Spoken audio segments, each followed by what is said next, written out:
इच्छा, आशा, अपेक्षा, आकांक्षा, यही सब मानव समाज के चालक होते हैं। नहीं, यदि कोई आपसे पूछे कि आप कौन, तो आपका उत्तर क्या होगा? विचार कीजिए।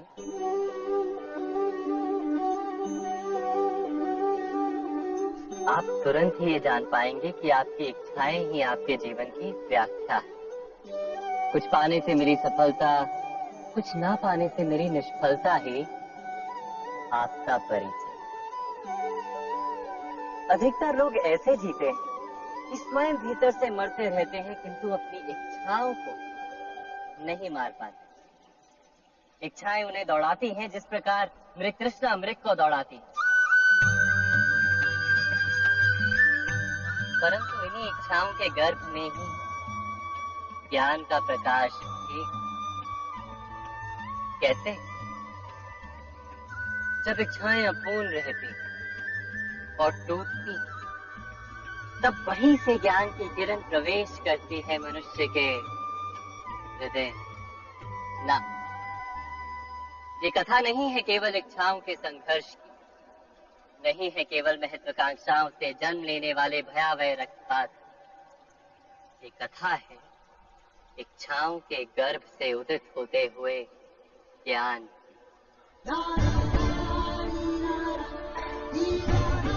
मैं वासुदेव कृष्ण आप सभी को निमंत्रण देता हूं इस यात्रा पे चलने का, जो जीवन का मर्म सिखाएगी, मनुष्य का धर्म सिखाएगी, कीचड़ से उठकर कमल बनने का कर्म सिखाएगी।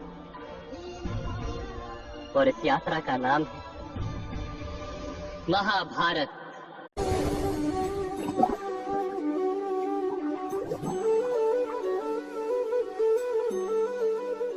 इस संसार में आने वाला प्रत्येक बालक संपूर्णतः संस्कार रहित होता है।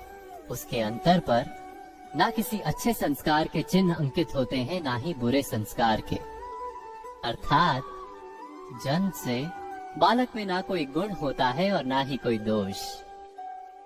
तो ये दोष अथवा गुण किस प्रकार प्राप्त होते हैं? क्या हमने कभी विचार किया है? जो बात माता पिता के मुख से निरंतर सुनी जाती है, वही बात उनकी संतानों के हृदय का संस्कार बनती है। जैसे किसी गांव में नदी तट तक एक पगडंडी बन जाती है केवल उस मार्ग पर बार बार चलने के कारण। अर्थात माता पिता के हृदय की इच्छाएं उनकी संतानों के हृदय का दोष अथवा गुण बनकर जन्म लेती हैं।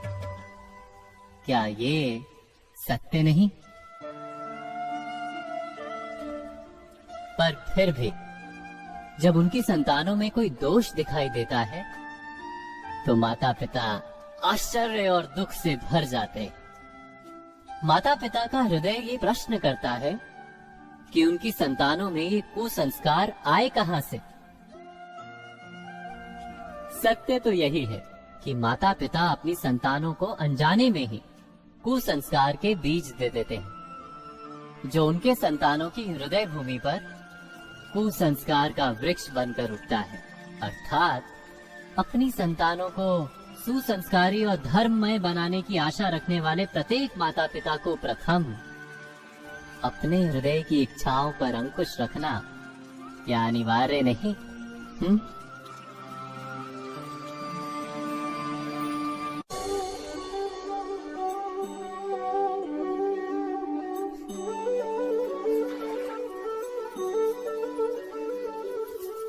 पिता सदा ही अपने संतान के सुख की कामना करते हैं, उनके भविष्य की चिंता करते रहते हैं। इसी कारणवश सदा ही अपने संतानों के भविष्य का मार्ग स्वयं निश्चित करने का प्रयत्न करते रहते हैं।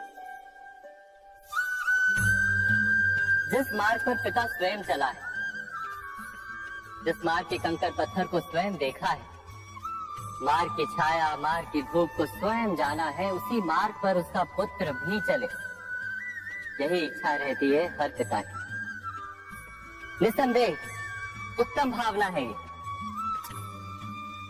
किंतु 3 प्रश्नों के ऊपर विचार करना हम भूल ही जाते हैं। कौन से प्रश्न? प्रथम प्रश्न, क्या समय के साथ प्रत्येक मार्ग बदल नहीं जाते?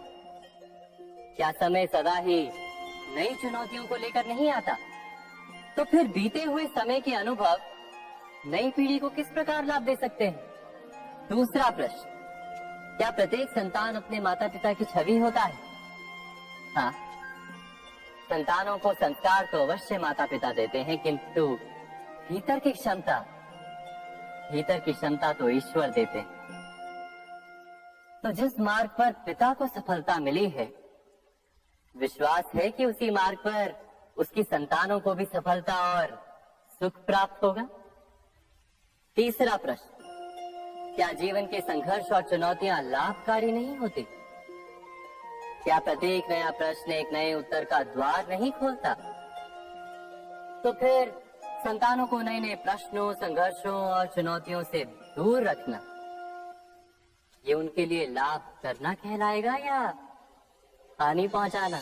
अर्थात जिस प्रकार संतान के भविष्य का निर्माण करने के बदले उसके चरित्र का निर्माण करना श्रेष्ठ है, वैसे संतानों के जीवन का मार्ग निश्चित करने के बदले उन्हें नए संघर्षों के साथ जूझने के लिए मनोबल व ज्ञान देना अधिक लाभदायक नहीं होगा?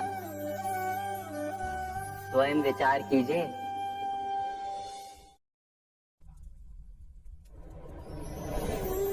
पूर्वजों की इच्छा, आशा, महत्वाकांक्षा, क्रोध, बैर, प्रतिशोध, यही सब आने वाली पीढ़ी की धरोहर बनते हैं। माता पिता अपनी संतानों को देना तो चाहते हैं समस्त विश्व का सुख, पर देते हैं अपनी पीड़ाओं की संपत्ति। देना चाहते हैं अमृत, पर साथ ही साथ विष का घड़ा भी भर देते हैं। आप विचार कीजिए, आपने अपनी संतानों को क्या दिया आज तक? अवश्य प्रेम, ज्ञान, संपत्ति आदि दिए, पर क्या साथ ही साथ उनके मन को मैल से भर देने वाले पूर्व ग्रह नहीं दिए? अच्छे बुरे की पूर्व निर्धारित व्याख्याएं नहीं दी? व्यक्ति का व्यक्ति के साथ, समाजों का समाजों के साथ, राष्ट्र का राष्ट्र के साथ संघर्ष क्या इन्हीं पूर्व ग्रहों से निर्मित नहीं होते? हत्या, मृत्यु, रक्तपात क्या इन्हीं पूर्व ग्रहों से नहीं जन्मते? अर्थात माता पिता अपनी संतानों को जन्म के साथ मृत्यु का दान भी देते हैं। प्रेम के प्रकाश के साथ साथ घृणा का अंधकार भी देते हैं, और अंधकार मन का, हृदय का हो या वास्तविक हो, उससे केवल भय प्राप्त होता है। केवल भय। स्वयं विचार कीजिए।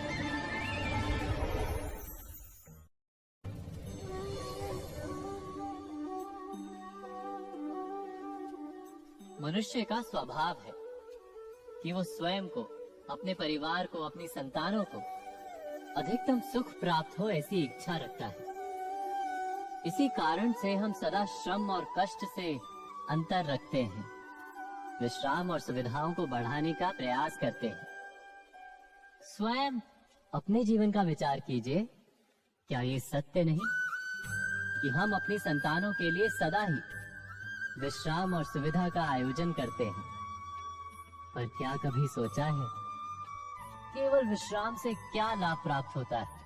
केवल सुख और सुविधा जिन्हें प्राप्त हो, उनका जीवन कैसा होता है? शरीर जब श्रम करता है तो अधिक स्वस्थ बनता है। बुद्धि भी जब कठिन चुनौतियों का सामना करती है तो अधिक तेजस्वी बनती है। ये हम सबका अनुभव है, पर हम शायद ये भूल जाते हैं कि मन और आत्मा को जब कठिनाइयां प्राप्त होती हैं, तब वे भी अधिक बलवान होती हैं। अर्थात जब भी हम अपनी संतानों को श्रम और दुख से दूर रखने का प्रयास करते हैं, क्या वास्तव में उनके सुख का मार्ग बंद नहीं कर देते। स्वयं विचार कीजिए।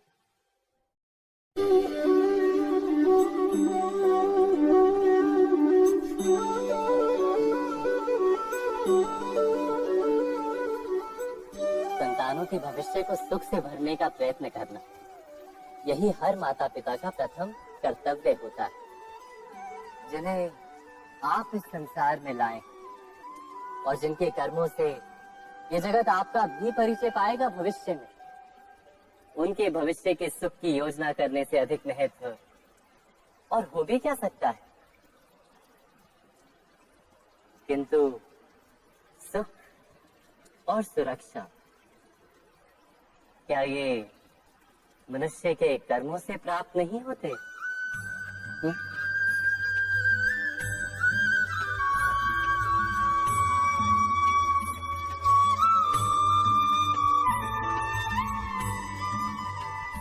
माता पिता के दिए हुए अच्छे या बुरे संस्कार, उनकी दी हुई योग्य अथवा अयोग्य शिक्षा, क्या आज के सारे कर्मों का मूल नहीं? संस्कार और शिक्षा से बनता है मनुष्य का चरित्र। अर्थात माता पिता अपनी संतानों का जैसा चरित्र बनाते हैं, वैसा ही बनता है उनका भविष्य। किंतु फिर भी अधिकतर माता पिता अपनी संतानों का भविष्य सुरक्षित करने की चिंता में उनका चरित्र निर्माण का कार्य भूल ही जाते हैं। वस्तुतः जो माता पिता अपनी संतानों के भविष्य की चिंता करते हैं, उनकी संतानों को कोई लाभ नहीं होता। किंतु जो माता पिता अपने संतानों के भविष्य की नहीं, उनके चरित्र का निर्माण करते हैं, उन संतानों की प्रशस्ति समस्त संसार करता है। स्वयं विचार कीजिए।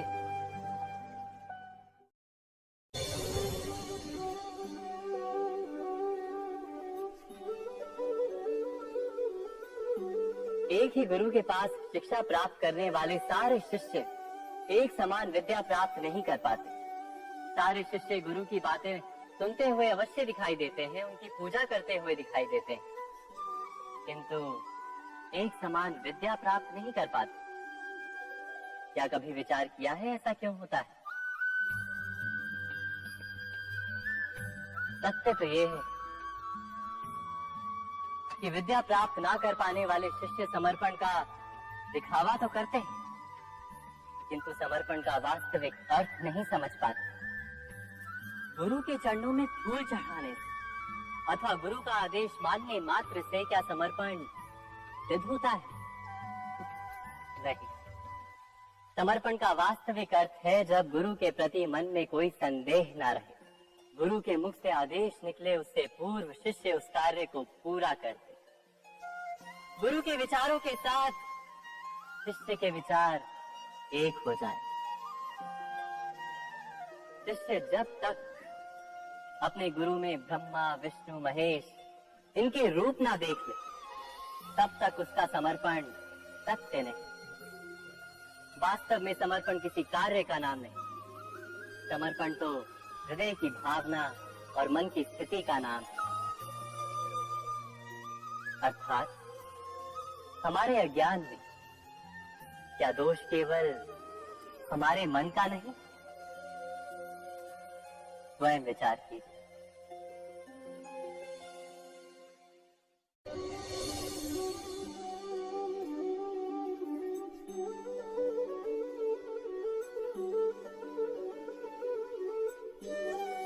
ज्ञान प्राप्ति सदा ही समर्पण से होती है, ये हम सब जानते हैं।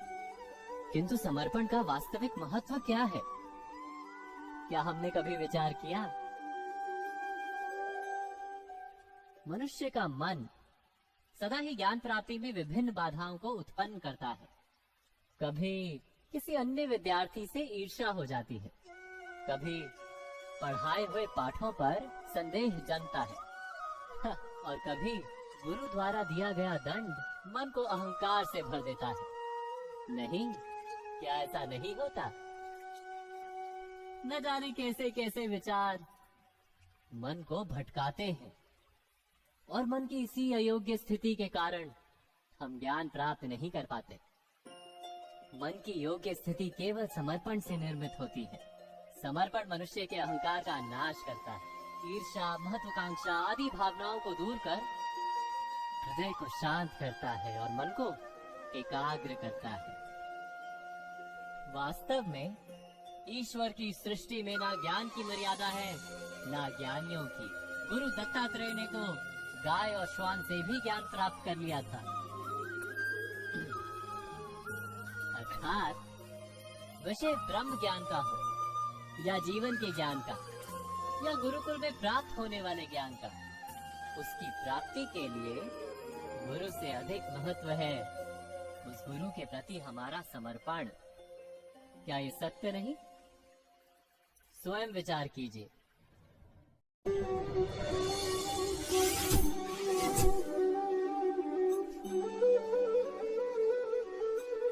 श्रेष्ठता का क्या अर्थ है? श्रेष्ठता का अर्थ है दूसरों से अधिक ज्ञान प्राप्त करना। अर्थात मूल्य इस बात का नहीं कि स्वयं कितना ज्ञान प्राप्त किया, मूल्य इस बात का है कि प्राप्त किया हुआ ज्ञान अन्य लोगों से कितना अधिक है। अर्थात श्रेष्ठता की इच्छा ज्ञान प्राप्ति को भी एक स्पर्धा बना देती है, और स्पर्धा में विजय अंतिम कब होती है?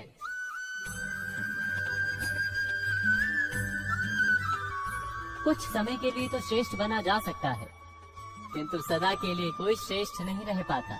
फिर वही असंतोष, पीड़ा और संघर्ष जन्म लेता है। किंतु श्रेष्ठ बनने के बदले यदि उत्तम बनने का प्रयत्न करें तो क्या होगा? उत्तम का अर्थ है कि जितना प्राप्त करने योग्य है वो सब प्राप्त करना, किसी से अधिक पाने की इच्छा से नहीं, मात्र आत्मा की तृप्ति हेतु कुछ प्राप्त करना। उत्तम के मार्ग पर किसी अन्य से स्पर्धा नहीं होती, स्वयं अपने आप से स्पर्धा होती है। अर्थात उत्तम बनने का प्रयत्न करने वाले को देर अबेर सारा ज्ञान प्राप्त हो जाता है, बिना प्रयत्न के ही वो श्रेष्ठ बन जाता है।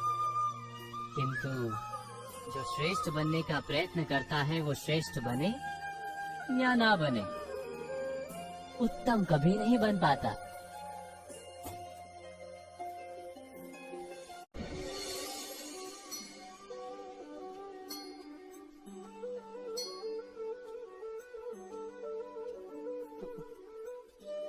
जब जब मनुष्य के सामने कोई विकट स्थिति आती है तो मनुष्य ईश्वर से प्रार्थना करता है, ईश्वर के समक्ष याचना करता है कि वो स्थिति से उभरे। किंतु इस प्रार्थना का वास्तविक रूप क्या है? क्या ये हमने कभी विचार किया? प्रार्थना का अर्थ है अपनी सारी आशंकाएं, सारी चिंताएं, सारे संकल्प विकल्प, अपनी सारी योजनाएं ईश्वर के चरणों पर रख दें।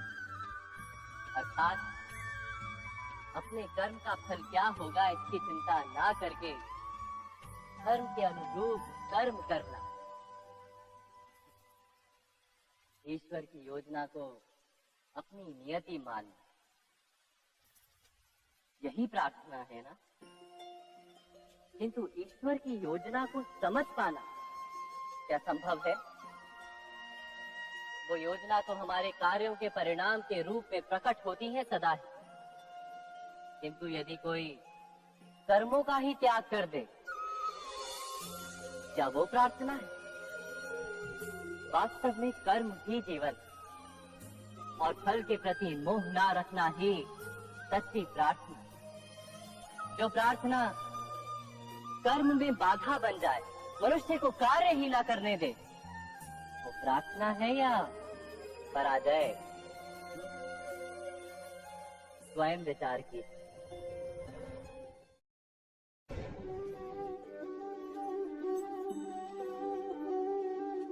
मनुष्य के जीवन का चालक है भय। मनुष्य सदा ही भय का कारण ढूंढ लेता है।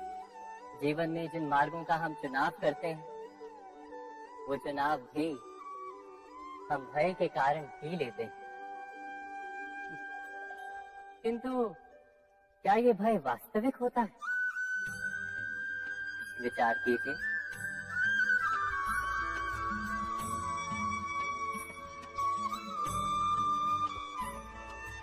भय का अर्थ है आने वाले समय में विपत्ति की कल्पना। किंतु समय का स्वामी कौन? ना तो हम समय के स्वामी हैं, ना हमारे शत्रु या प्रतिस्पर्धी। समय तो ईश्वर के अधीन चलता है।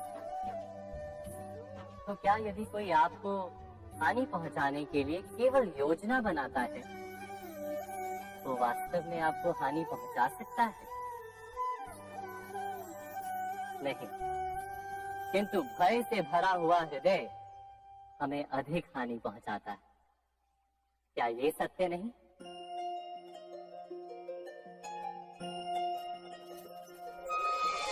विपत्ति के समय भयभीत हृदय अयोग्य निर्णय करता है और विपत्ति को अधिक पीड़ादायक बनाता है। किंतु विश्वास से भरा हृदय विपत्ति के समय को भी सरलता से पार कर जाता है। अर्थात जिस कारण से मनुष्य हृदय में भय को स्थान देता है, भय ठीक उससे विपरीत कार्य करता है। क्या ये सत्य नहीं? स्वयं विचार कीजिए।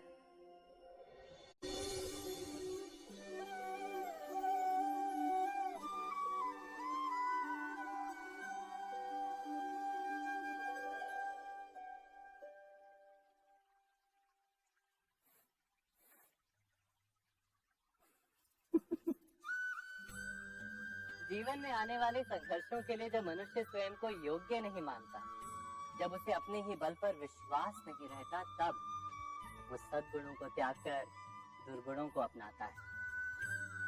वस्तुतः मनुष्य के जीवन में दुर्जनता जन्म ही तब लेती है जब उसके अंतर में आत्मविश्वास नहीं होता। आत्मविश्वास ही अच्छाई को धारण करता है। ये आत्मविश्वास है क्या?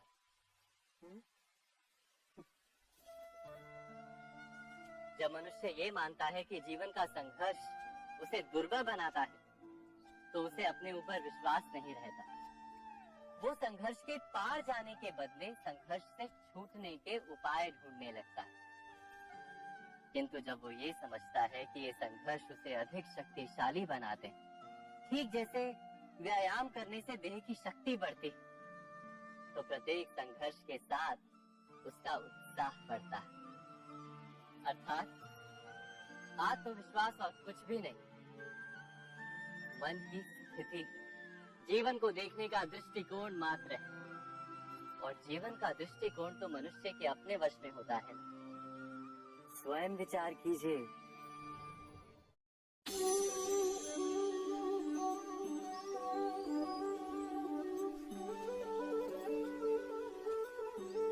जब अपने किसी अच्छे कार्य के उत्तर में दुख प्राप्त होता है अथवा किसी को उसके दुष्ट कार्य में सुख मिलता है, तो मन अवश्य ये विचार करता है कि अच्छा कार्य करने का, धर्म के मार्ग पर चलने का तात्पर्य क्या है।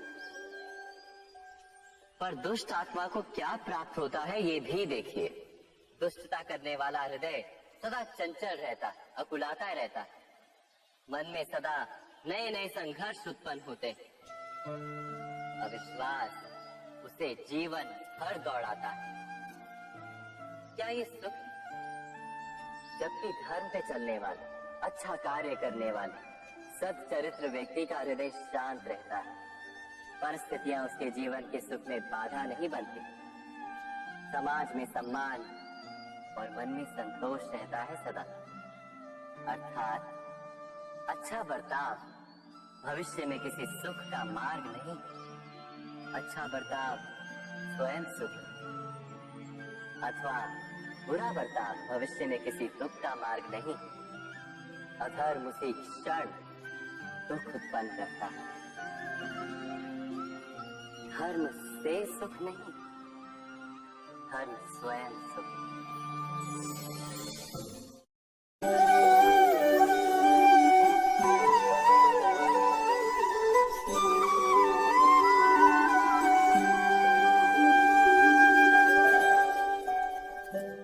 जब किसी व्यक्ति को किसी घटना में अन्याय का अनुभव होता है तो वो घटना उसके अंतर को झकझोर देती, समस्त जगत उसे अपना शत्रु प्रतीत होता है।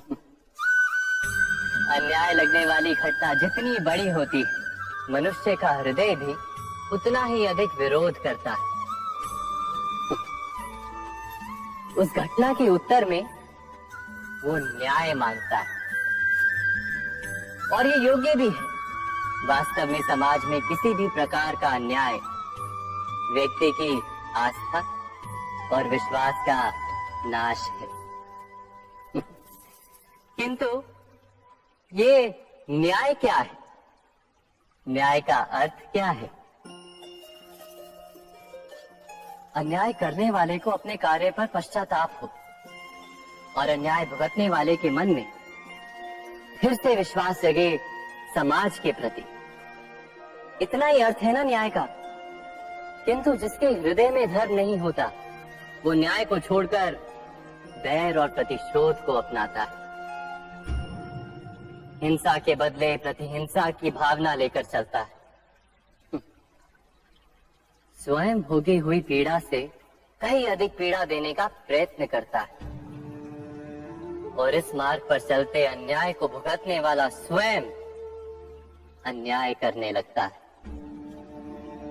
शीघ्र ही वो अपराधी बन जाता है। अर्थात न्याय और प्रतिशोध के बीच बहुत कम अंतर होता है, और इसी अंतर का नाम है धर्म।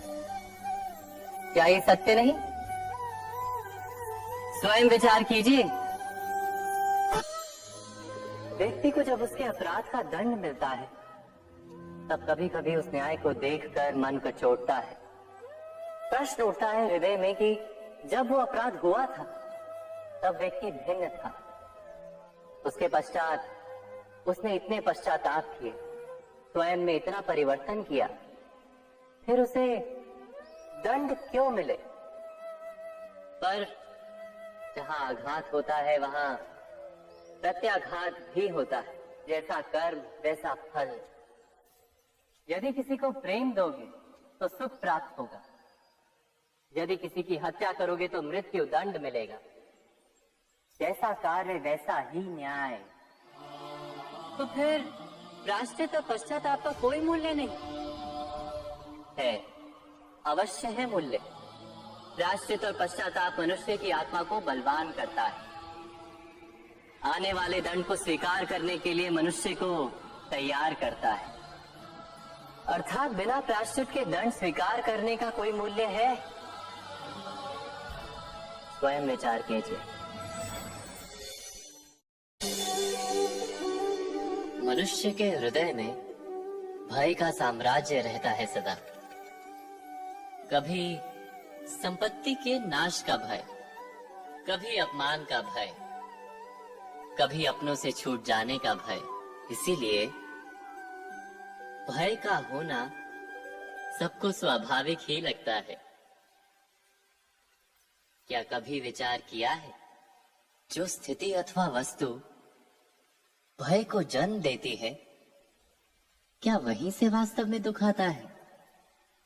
नहीं, ऐसा तो कोई नियम नहीं। और सबका अनुभव तो ये बताता है कि भय धारण करने से भविष्य के दुख का निवारण नहीं होता।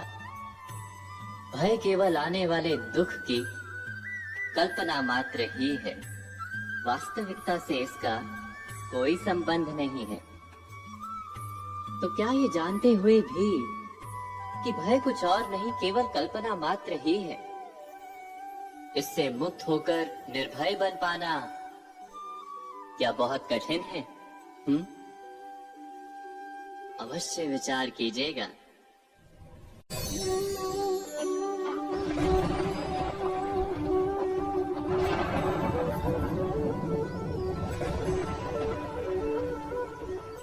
सपनों और पूर्वाभासों के आधार पर हम भविष्य के सुख दुख की कल्पना करते हैं।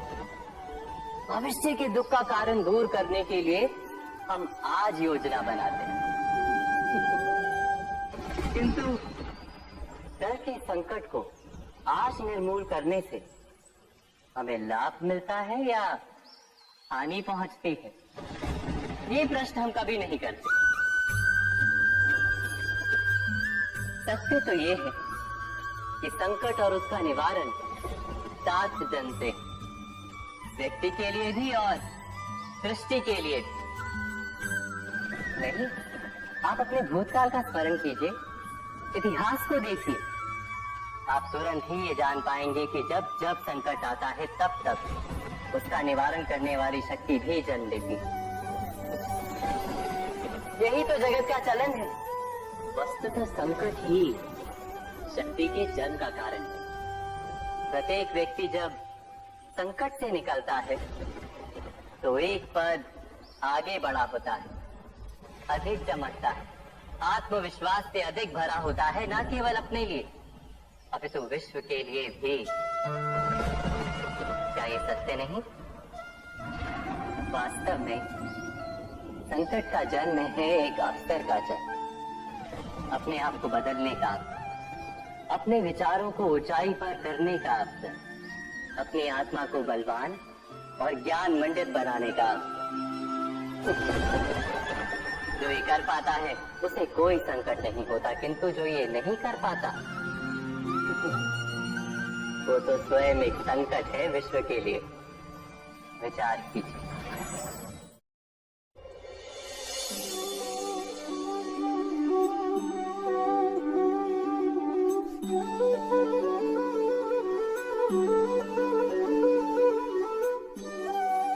जीवन का हर क्षण निर्णय का क्षण होता है। प्रत्येक पद पर दूसरे पद के विषय में कोई निर्णय करना ही पड़ता है, और निर्णय अपना प्रभाव छोड़ जाता है। आज किए गए निर्णय भविष्य में सुख अथवा दुख निर्मित करते हैं, ना केवल अपने लिए, अपने परिवार के लिए भी, आने वाली पीढ़ियों के लिए भी। जब कोई दुविधा सामने आती है तो मन व्याकुल हो जाता है, अनिश्चय से भर जाता है। निर्णय का वो क्षण युद्ध बन जाता है और मन बन जाता है युद्ध भूमि। अधिकतर निर्णय हम दुविधा का उपाय करने के लिए नहीं, केवल मन को शांत करने के लिए लेते हैं। पर क्या कोई दौड़ते हुए भोजन कर सकता है? नहीं। तो क्या युद्ध से जूझता हुआ मन कोई योग्य निर्णय ले पाएगा? वास्तव में शांत मन से जब कोई निर्णय करता है तो अपने लिए सुखद भविष्य बनाता है, किंतु अपने मन को शांत करने के लिए जब कोई निर्णय करता है तो वो व्यक्ति भविष्य में अपने लिए कांटों भरा वृक्ष लगाता है। स्वयं विचार कीजिएगा।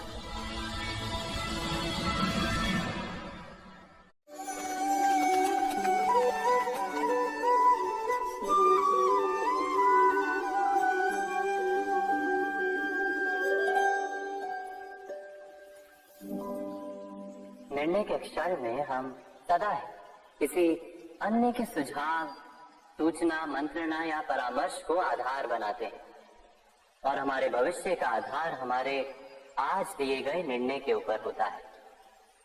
तो क्या हमारा भविष्य किसी अन्य के परामर्श, किसी अन्य के सुझाव का फल है? क्या हमारा संपूर्ण जीवन किसी अन्य की बुद्धि का परिणाम? क्या हमने कभी विचार किया है? सबका अनुभव है कि भिन्न भिन्न लोग एक ही स्थिति में भिन्न भिन्न परामर्श देते हैं।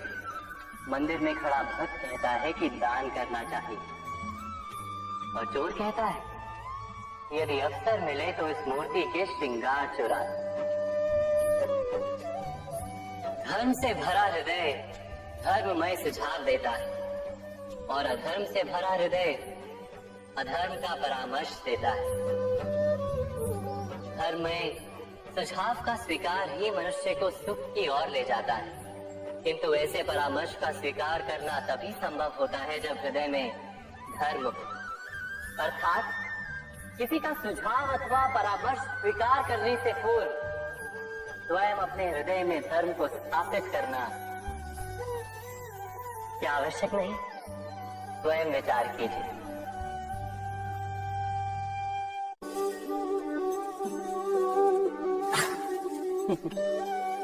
मनुष्य के सारे संबंधों का आधार है अपेक्षा। पति कैसा हो जो मेरा जीवन सुख और सुविधा से भर दे? पत्नी कैसी हो जो सदैव मेरे प्रति समर्पित रहे? संतान कैसी हो जो मेरी सेवा करे, मेरा आदेश माने?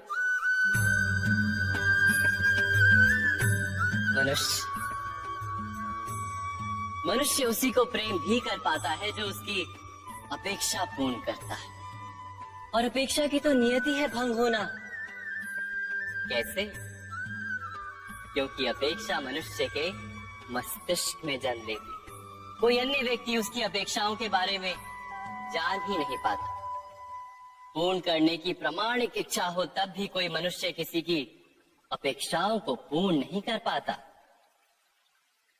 और वहां से जन्म लेता है संघर्ष। सारे संबंध संघर्ष में परिवर्तित हो जाते। पर मनुष्य अपेक्षा को संबंध का आधार ना बनाए और स्वीकार करे केवल संबंध का आधार, तो क्या ये जीवन स्वयं सुख और शांति से नहीं भर जाएगा? स्वयं विचार कीजिएगा।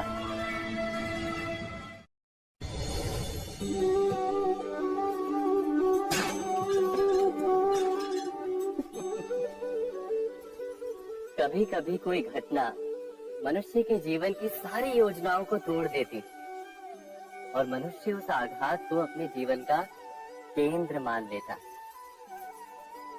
पर क्या भविष्य मनुष्य की योजनाओं के आधार पर निर्मित होते हैं? नहीं।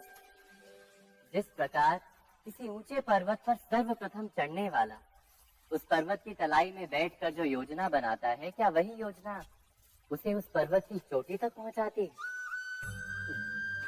नहीं, वास्तव में वो जैसे जैसे ऊपर चढ़ता है वैसे वैसे उसे नई नई चुनौतियां, नई नई विडंबनाएं, नए नए अवरोध मिलते हैं। प्रत्येक पद पर वो अपने अगले पद का निर्णय करता है। प्रत्येक पद पर उसे अपनी योजनाओं को बदलना पड़ता है। कहीं पुरानी योजना उसे खाई में ना ढकेल दे। वो पर्वत को अपने योग्य नहीं बना पाता, केवल स्वयं को पर्वत के योग्य बना सकता है। क्या जीवन के साथ भी ऐसा ही नहीं? जब मनुष्य जीवन में किसी एक चुनौती को, एक अवरोध को अपने जीवन का केंद्र मान लेता है, अपने जीवन की गति को ही रोक देता है, तो वो अपने जीवन में सफल नहीं बन पाता और ना ही सुख और शांति प्राप्त कर पाता। अर्थात जीवन को अपने योग्य बनाने के बदले स्वयं अपने को जीवन के योग्य बनाना ही सफलता और सुख का एकमात्र मार्ग नहीं। स्वयं विचार कीजिए।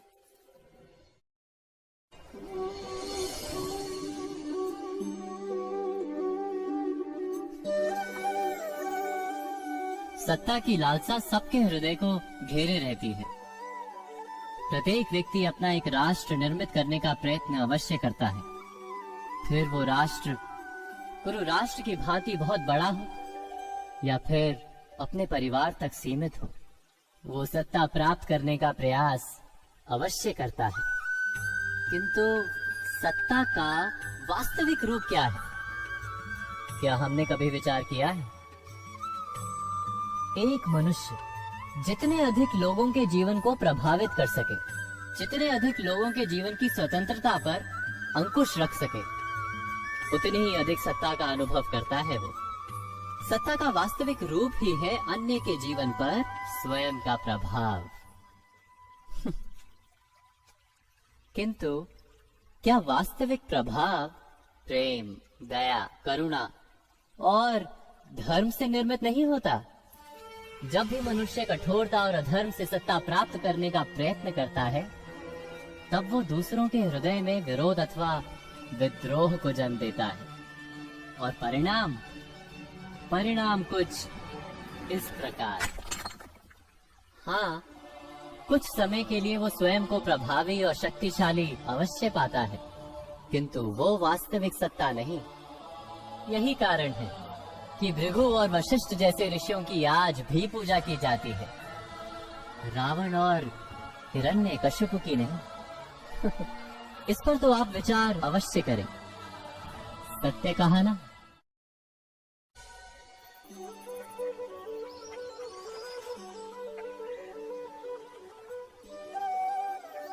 समय के आरंभ से ही मनुष्य को एक प्रश्न सदा पीड़ा देता है कि वो अपने संबंधों में अधिकतम सुख और कम से कम दुख किस प्रकार प्राप्त कर सकता है।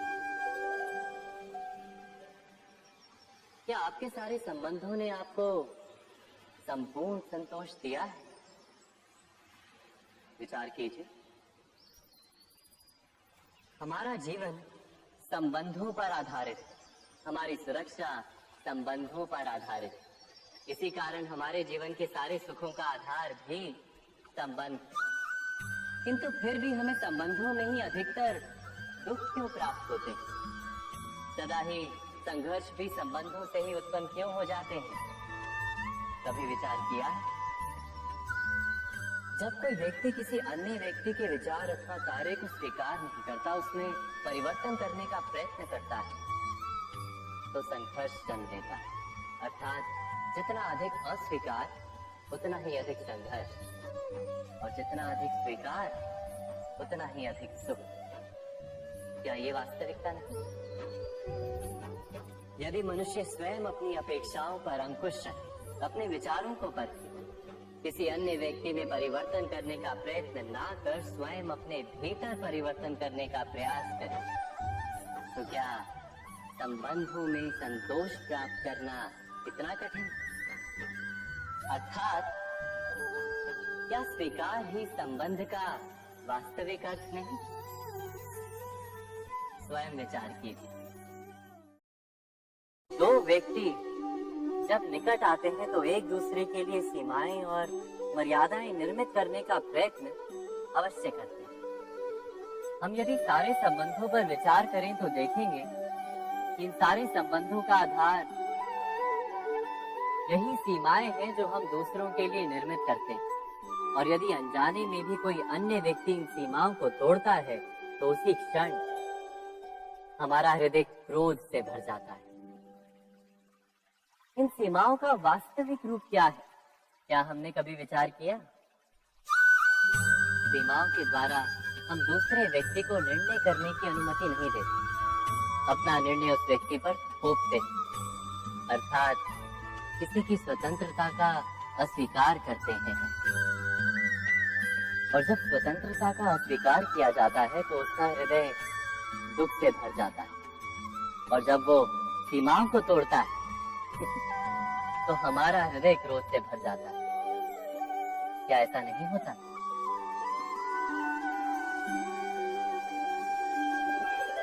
पर यदि एक दूसरे की स्वतंत्रता का सम्मान किया जाए तो किसी मर्यादाओं या सीमाओं की आवश्यकता ही नहीं होती। अर्थात जिस प्रकार स्वीकार किसी संबंध का देह है, क्या वैसे ही स्वतंत्रता किसी संबंध की आत्मा नहीं?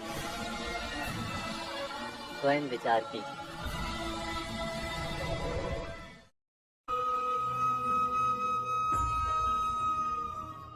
प्रत्येक मनुष्य के जीवन में ऐसा क्षण अवश्य आता है जब सारे स्वप्न, सारी आशाएं, सारे दृश्य ध्वस्त हो जाते हैं, जीवन के सारे आयोजन ही बिखर जाते हैं।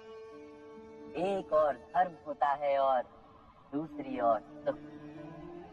इसी को धर्म संकट कहते हैं। जब धर्म का वहन ही संकट हो और धर्म का त्याग ही सुख हो। विचार कीजिए, कभी किसी स्वजन के विरुद्ध सत्य बोलने का अवसर प्राप्त हो जाता है, कभी ठीक दरिद्रता के समय सरलता से चोरी करने का मार्ग प्राप्त हो जाता है, कभी किसी शक्तिशाली राजनेता या राजा के कर्मचारी का अधर्म प्रकट हो जाता है। सबके जीवन में ऐसी घटना बनती ही रहती है। अधिकतर लोग ऐसे किसी क्षण को धर्म संकट के रूप में जान ही नहीं पाते। हमें किसी प्रकार के संघर्ष का अनुभव ही नहीं होता। सहजता से सुख की ओर खींचे चले जाते हैं, जैसे मक्खी गुड़ की ओर खींची चली जाती। वास्तव में धर्म संकट का क्षण ईश्वर के निकट जाने का क्षण होता है। यदि हम संघर्षों से भयभीत ना, सुख की ओर आकर्षित ना, अपने धर्म पर दृढ़ रहे, तो ईश्वर का साक्षात्कार दूर नहीं।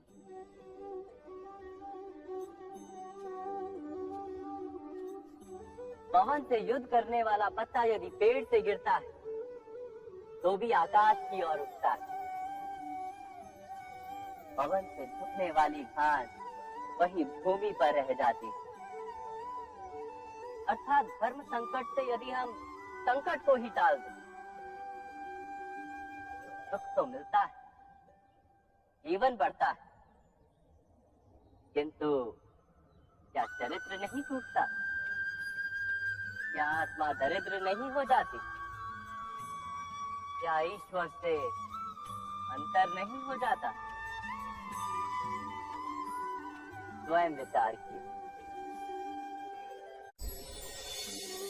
जब भी किसी की आशा और इच्छा भंग होती है तो उसका हृदय क्रोध से भर जाता है। जिस व्यक्ति को वो अपना अपराधी समझता है उसे दंड देने का प्रयत्न करता है। पर क्या हमारी इच्छा या आशा का भंग होना क्या सदा ही किसी का अपराध होता है? इच्छाओं के अपूर्ण रहने के तो कई कारण हो सकते हैं। कुछ तो संजोग के कारण अधूरी रह जाती है और कुछ नियति के कारण। और कभी कभी इच्छाओं का स्वरूप ही ऐसा होता है कि वो पूर्ण नहीं हो पाती। बिना परिस्थिति पर विचार किए किसी को अपराधी मान लेना न्याय नहीं, प्रतिशोध है। न्याय का आधार तो दया है, करुणा है, और प्रतिशोध का आधार क्रोध, अहंकार। अर्थात हृदय में करुणा धारण किए बिना किसी के अपराध के विषय में विचार करना, किसी को दंड देना, क्या अपने आप में ही अन्याय नहीं? स्वयं विचार कीजिए।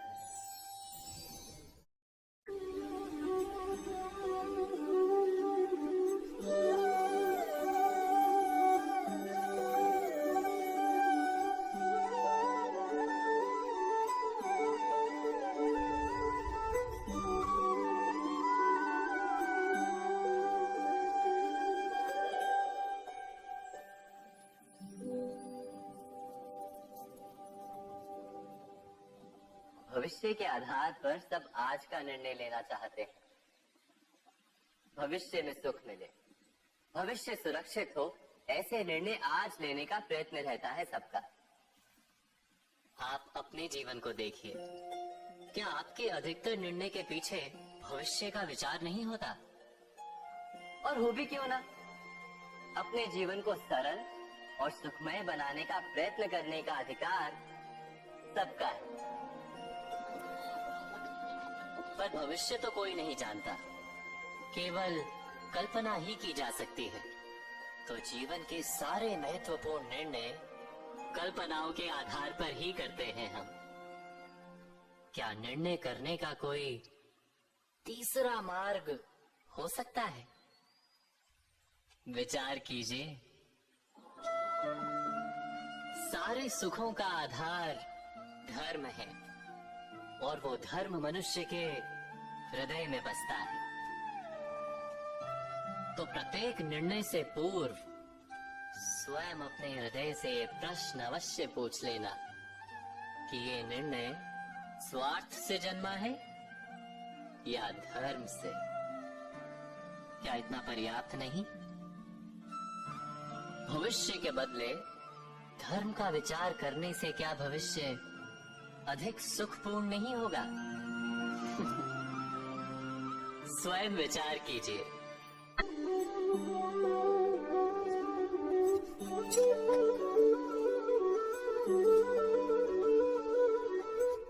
भविष्य का दूसरा नाम है संघर्ष। हृदय में आज इच्छा होती है और यदि पूर्ण नहीं हो पाती तो हृदय भविष्य की योजना बनाता है। भविष्य में इच्छा पूर्ण होगी ऐसी कल्पना करता रहता है, किंतु जीवन ना तो भविष्य में है ना अतीत में। जीवन तो इस क्षण का नाम है, अर्थात इस क्षण का अनुभव ही जीवन का अनुभव। पर हम ये जानते हुए भी इतना सा सत्य समझ नहीं पाते। या तो हम बीते हुए समय के स्मरणों को घेर कर बैठे रहते हैं, या फिर आने वाले समय के लिए हम योजनाएं बनाते रहते हैं और जीवन जीवन बीत जाता है। एक सत्य यदि हम हृदय में उतार लें कि ना हम भविष्य देख सकते हैं, ना ही भविष्य निर्मित कर सकते हैं, हम तो केवल धैर्य और साहस के साथ भविष्य को आलिंगन दे सकते हैं, स्वागत कर सकते हैं भविष्य का। तो क्या जीवन का हर पल जीवन से नहीं भर जाएगा? स्वयं विचार कीजिए।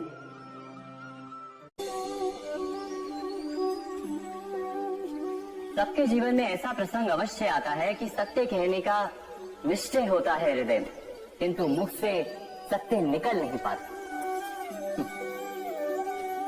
कोई भय मन को घेर लेता है। किसी घटना अथवा प्रसंग के बारे में बात करना या फिर स्वयं से कोई भूल हो जाए उसके बारे में कुछ बोलना, क्या ये सत्य है? नहीं, ये तो केवल तथ्य है। अर्थात जैसा हुआ था वैसा केवल बोल देना सामान्य सी बात है। किंतु कभी कभी उस तथ्य को बोलते हुए भी भय लगता है। कदाचित किसी दूसरे की भावनाओं का विचार आता है मन, दूसरे को दुख होगा ये भय भी शब्दों को रोकता है। तो ये सत्य क्या है? क्या हमने कभी विचार किया है? जब भय रहते हुए भी कोई तथ्य बोलता है तो वो सत्य कहलाता है। वास्तव में सत्य कुछ और नहीं, केवल निर्भयता का दूसरा नाम है। और निर्भय होने का कोई समय नहीं होता, क्योंकि निर्भयता आत्मा का स्वभाव है। अर्थात क्या प्रत्येक क्षण सत्य बोलने का क्षण नहीं होता?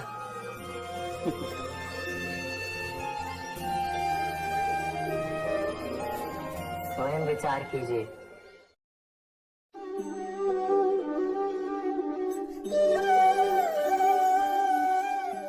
परंपरा में धर्म बसता है और परंपराएं ही धर्म को संभालने का कार्य करती हैं, ये सत्य है। पर क्या केवल परंपरा ही धर्म है? विचार कीजिए। सत्य तो ये है कि जिस प्रकार पाषाण में शिल्प होता है उसी प्रकार परंपरा में धर्म होता है। इस पत्थर में शिल्प है, ये पत्थर शिल्प नहीं। शिल्प को उजागर करने के लिए उसे तोड़ना पड़ता है, अनावश्यक भागों को दूर करना पड़ता है। ठीक उसी प्रकार परंपराओं में धर्म ढूंढना पड़ता है। जिस प्रकार इंद्र पूजा की परंपरा को तोड़कर गोवर्धन पूजा का धर्म ना ढूंढा जाता तो यादवों को उनकी मुक्ति का मार्ग नहीं मिल पाता। अर्थात परंपरा को पूर्णता छोड़ देने वाला धर्म से वंचित रह जाता है और परंपरा का अंध अनुकरण करने वाला भी धर्म को प्राप्त नहीं कर पाता। कहते हैं हंस के पास नीर क्षीर विवेक होता है। दूध में मिले पानी को छोड़कर केवल दूध ही ग्रहण करता है। तो क्या सच्चा धर्म प्राप्त करने के लिए हृदय में ज्ञान से जन्मा विवेक आवश्यक है? और ऐसे विवेक के बिना जिसे धर्म मान भी लिया जाए, जो वास्तव में धर्म ना भी हो, ऐसा भी तो हो सकता है।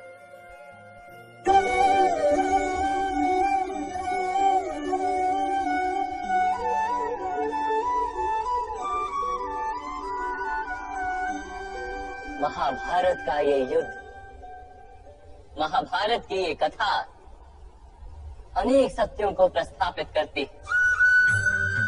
महानतम सत्य ये कि अलगपन और भिन्नता ही अधर्म का मूल है और एकात्मता ही धर्म का आधार। कैसे? स्वयं विचार कीजिए। मनुष्य का हृदय सुख की आशाओं से, सत्ता और संपत्ति की इच्छाओं से घिरा रहता है सदा। किंतु सामान्य रूप से मनुष्य अपने माता पिता, संतानों, भाई बहन या पत्नी के साथ उचित व्यवहार ही करता है, कोई अन्याय नहीं करता। वो सुख और संपत्ति को समान भागों में बांटकर भोगता है, क्योंकि वो ये जानता है कि उसके सुख का आधार है उसका परिवार, उसके सुख का कारण है उसका परिवार। मनुष्य ये भी जानता है कि उसका सुख समाज से आता है, किंतु वो समाज के साथ अन्याय कर लेता है, समाज का शोषण कर लेता है, क्योंकि वो समाज को अपने सुख का कारण नहीं मानता, वो समाज को अपने सुख का साधन मानता है। भेद है तो कारण और साधन में। मनुष्य को जब ये बोध हो जाता है कि सारा संसार परमात्मा का ही रूप है, प्रत्येक जीव परमात्मा का ही अंश है, अर्थात कोई पराया नहीं, सब अपने, ये सारा संसार अपना ही है, अपना ही परिवार है, तो क्रोध का कोई कारण ही नहीं रह जाता। सारे संघर्ष, सारा वैर, सारा प्रतिशोध नष्ट हो जाता है।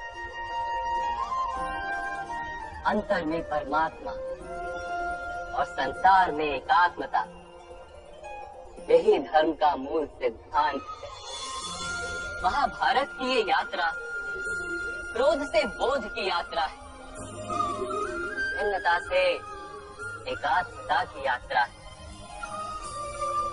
भूमि पर वास करने वाली प्रजा जब तक महाभारत की कथा को अपने स्मरणों में जीवित रखेगी, तब तक ऐसा विध्वंस पुनः नहीं होगा। कोई भी शक्ति इसकी महत्ता का वस्त्र हरण नहीं कर पाएगी। इस यात्रा में मेरे साथ प्रवास करने वालों को मैं अभिनंदन देता हूं। उनके हृदय में धर्म का बीज था, कल्याण, संसार का कल्याण। ओम सहना भवतु।